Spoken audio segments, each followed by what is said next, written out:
ఎప్పుడైతే పరిశుద్ధాత్మ దేవుని ఆత్మ శక్తితో ఎప్పుడైతే మనం నింపబడతామో ఈ భయము నుంచి సంపూర్ణ విడుదల చేస్తాడు.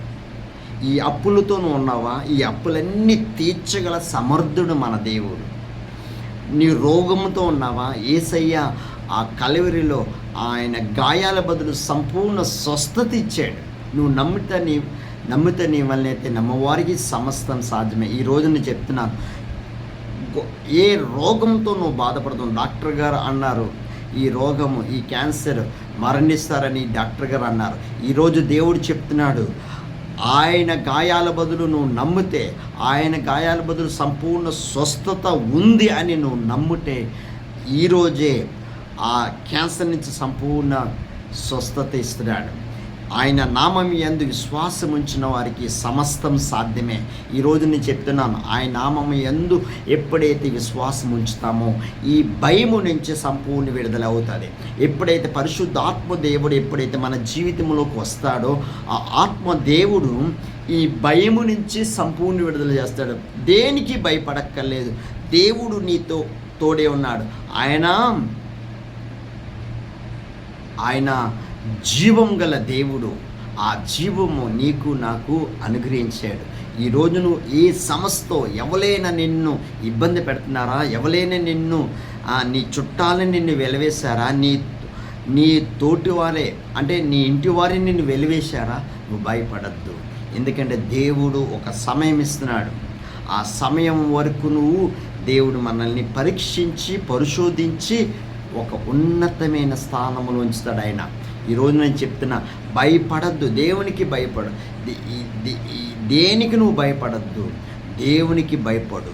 ఎప్పుడైతే దేవుడికి లోబడతావో దేవుడి నీ పట్ల ఒక గొప్ప ప్రణాళిక ఏర్పాటు చేస్తాడు. ఈ భయము నుంచి, ఈ మరణ భయము, ఈ పాప భయము ఎప్పుడైతే పరిశుద్ధాత్మ దేవుడు మన జీవితంలోకి వస్తాడు, యేసుక్రీస్తు ఒక మాట చెప్తున్నాడు, ఈ సమస్తము ఈ భయము నుంచి విడుదల చేయాలంటే నువ్వు భయపడుతున్నావు అంటే దేవుని ఆత్మ నీలోని లేదని లెక్క. ఫస్ట్ థింగ్, నువ్వు భయపడుతున్నావు అంటే అప్పులతో ఉన్నావా, అప్పులన్నీ దేవుడి దృష్టిలోనూ ఒక చీమతో సమానం. ఈరోజు నేను చెప్తున్నాను, ఈ భయమే ఎంతోమందిని మరణానికి తీసుకుని వెళ్తుంది. ఒకసారి ఒక ఎగ్జాంపుల్ చెప్తాను మీకు. ఈ 2020 సంవత్సరంలో కరోనా వైరస్ వచ్చినప్పుడు చాలామంది సగం మంది భయముతోనే మరణించారు. కారణం ఏంటంటే ఈ మీడియా, టీవీలు, ఈ మీడియాలు విడిగా మనసుని, అంటే ఆ వైరస్ ఏమీ లేదు, అక్కడ ఏమీ లేదు. ఒక మనిషి భయపుట్టించి దుష్టుడైన సాతాను మనసుని, ఆ వైరస్ ఏమీ లేదు. ఇమ్యూనిటీ ఉంటే, దేవుని శక్తి ఉంటే అది నీకు ఏ హాని కూడా జరగదు. సగం మంది 60% మంది మొత్తము భయముతోనే ఈ టీవీలు ఎక్కడే బయటికి వెళ్ళేవారు కాదు. 2 నెలలు 3 నెలలు బయటికి వెళ్ళేవారు కాదు. ఇంటికాడ ఉండి ఈ టీవీల మీద కూర్చుంటూ అదుగో మరణించారు, అదుగో ఇదిగో మరణం, ఈ మరణం, ఇదిగో ఇంతమంది చనిపోయారు, ఇదిగో కరోనా వైరస్ తాకింది, చనిపోయారు అని ఈ దుష్టుడైన సాతాను మనసుని ఎర్రేసి, మనసుని వీక్నెస్ చేసి మరణము నుంచి ఎంతోమంది సగం మంది ఈ భయము నుంచే చనిపోయారు. అందుకని ఈ భయము నుంచి సంపూర్ణ విడుదల. ఓ మరణమా, నీ ముల్లెక్కడ, మరణాన్ని జయించడు యేసయ్య.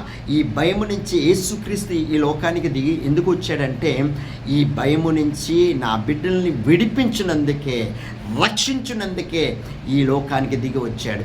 ఈరోజు నువ్వు ఎందుకు దిగులు పడుతున్నావంటే ఒక్క విషయం చెప్తున్నాను, ప్రార్థన శక్తి లేదు, పరిశుద్ధాత్మ నడిపింపు లేదు.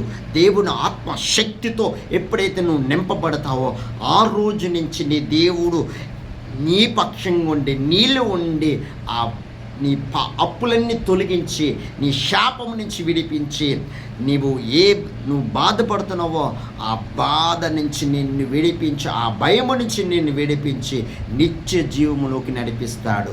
ఈరోజు మన జీవితంలో ఎందుకు భయము ఎందుకు వస్తుందంటే ప్రార్థన జీవితం లేదు. దేవుని వాక్యము ధ్యానించట్లేదు. ఎప్పుడైతే పరిశుద్ధాత్మ దేవుని ఆత్మశక్తితో ఎప్పుడైతే నువ్వు నింపబడతావో, ఎప్పుడైతే ఆత్మశక్తి దేవుని పరిశుద్ధాత్మను మన జీవితంలో ఉన్నప్పుడు ఈ బైబిల్ వాక్యాన్ని ఎప్పుడైతే ప్రతి దినము వాక్యము ధ్యానించగలది, ఆ వాక్యము దేవుడు ఒకటే చెప్తున్నాడు.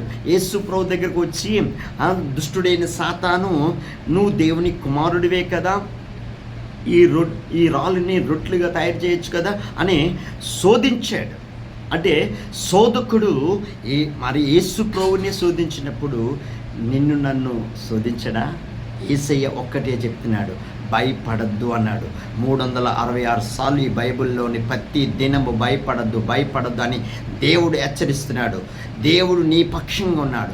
ఎప్పుడైతే నేను రెండు చేతులు ఎత్తి రిక్వెస్ట్ చేస్తున్నాను, ప్రతి క్రైస్తవుడు, ప్రతి బిడ్డ, యేసు రక్తములో కడగబడిన ప్రతి బిడ్డ, ఆయన నామం యందు విశ్వాసం ఉంచిన ప్రతి బిడ్డ, ఎప్పుడైతే పరిశుద్ధాత్మ అనే వరాన్ని ఎప్పుడైతే నువ్వు పొందుకుంటావో, దేవుని శక్తి నీ మీదకు వచ్చినప్పుడు, ఒక ఎగ్జాంపుల్ చెప్తాను. 12 మంది శిష్యుల్లోనే ఎప్పుడైతే యేసు ప్రభు 3.5 సంవత్సరాలతో నడిచినప్పుడు ఎప్పుడు చెప్పలేదు, కానీ ఎప్పుడైతే పరిశుద్ధాత్మ శక్తితో ఎప్పుడైతే పేతురు పొందుకున్నాడో, అక్కడ దేవుని వాక్యము ప్రకటించినప్పుడు అక్కడ 3,000 మంది మారు మనసు పొంది రక్షణ పొందారు. ఎప్పుడైతే దేవుని ఆత్మశక్తితో ఎప్పుడైతే ఆ అపోస్తులు పెంతుకొస్తు దినమున 120 మందికి పరిశుద్ధాత్మ శక్తితో ఎప్పుడైతే నింపబడారో, అప్పటి నుంచి శిష్యులు కానీ అక్కడ అపోస్తులు కానీ ఎక్కడ కూడా భయపడినట్టు, మరణమా నువ్వు నన్ను చంపేస్తావా, చంపేయి అని స్టిఫెన్ కూడా మరణాన్ని భయపడలే. ఈరోజు నేను చెప్తున్నాను, అపోస్తుల కార్యాలు చదవండి. పరిశుద్ధాత్మ దేవుడు ఎప్పుడైతే దేవుని ఆత్మ చేతను నింపబడతావో, ఈ భయం నుంచి సంపూర్ణ విడుదల కలుగు చేసి, ఈ లోకమే కాదు ఈ లోకాన్ని జయించే శక్తి నీకు అనుగ్రహిస్తాడు. నీ బాధలు, నీ కష్టాన్ని, నీ సమస్యలు, ఎలాంటి సమస్య అయినా యేసుక్రీస్తులోనే ఆ పరిష్కారం ఉంది. యేసులోనే ఆ భయం నుంచి సంపూర్ణ విడుదల చేస్తున్నాడు. ఈ మరణము నుంచి సంపూర్ణ నిత్య జీవం మనకి అనుగ్రహిస్తున్నాడు. ఈరోజు మన జీవితంలో యేసయ్య నీ జీవితంలోకి పరిశుద్ధాత్ముడు నీలోకి వచ్చినప్పుడే, దేవుని శక్తి నువ్వు పొందుకున్నప్పుడే నువ్వు దేనికి నువ్వు భయపడవు. నాలో ఉన్నవాడు ఈ లోకంలో ఉన్నవాడి కంటే గొప్పవాడు నజరేయుడైన యేసుక్రీస్తు. నీలోనే ఆ రక్షకుడు, నీలోనే ఆ యేసు నీలో ఉన్నప్పుడు ఆయన రూపంలోకి, పరిశుద్ధాత్ముడు క్రీస్తు రూపములోకి చెక్కబడతాం. ఎప్పుడైతే క్రీస్తు రూపములోకి చెక్కబడతామో, నువ్వు సిద్ధపడి అనేకుల్ని సిద్ధపరుస్తావు. పరిశుద్ధాత్మ నడిపింపు, ఎందరైతే దేవుని ఆత్మ చేత నడిపింపబడతారో వాళ్ళందరూ దేవుని కుమారులు అనబడదురు. ఈరోజు నేను ఒక్కటి చెప్తున్నాను, నువ్వు దేవుని కుమారుడు అయితే నువ్వు దేనికి భయపడవు. ఎందుకంటే నీలో ఉన్నవాడు గొప్పవాడు నజరేయుడైన యేసుక్రీస్తు. చిన్న ప్రార్థన చేసుకున్న ప్రభువా, ఈ వాక్యాన్ని ప్రతి హృదయంలో ప్రభువా, ఎంతోమంది ప్రజలు తండ్రి భయముతో భయపడుతున్నారు తండ్రి. ఈ భయం నుంచి సంపూర్ణ విడుదల దయచేది. ఆ భయం నజరేయుడైన యేసు నామంలో ఆ చీకటి శక్తులను యేసు నామములో వెళ్ళిపోయి ఇప్పుడే తండ్రి, మరణము నుంచి తండ్రి ఎంతోమంది ఆత్మహత్య చేసుకోవాలి అనుకుంటున్నారు. ఆ ఆత్మ నుంచి ఆ దెయ్యాన్ని యేసు నామములో విడుదల దయచేతండి. నీకోసం ఆ పరలోకం విడిచి యేసుక్రీస్తు నీకోసం నా కోసం మరణించి తిరిగి సజీవుడిగా తిరిగి లేచాడు. ఓ మరణమా, నీ ముళ్ళెక్కడా? ఈ మరణాన్ని జయించాడు యేసుక్రీస్తు.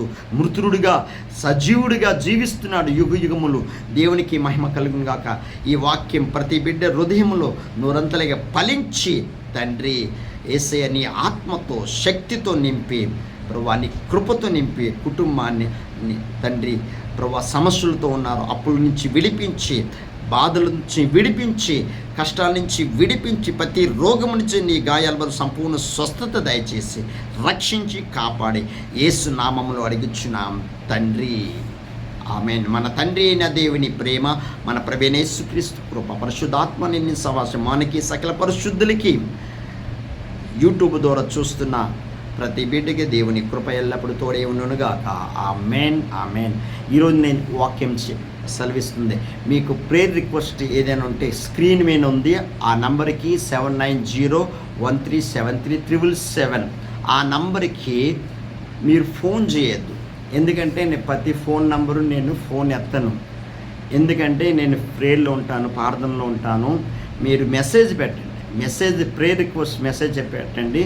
ఆ మెసేజ్కి నేను వెంటనే రెస్పాండ్ ఇస్తాను, వెంటనే మీకు ఫోన్ చేస్తాను.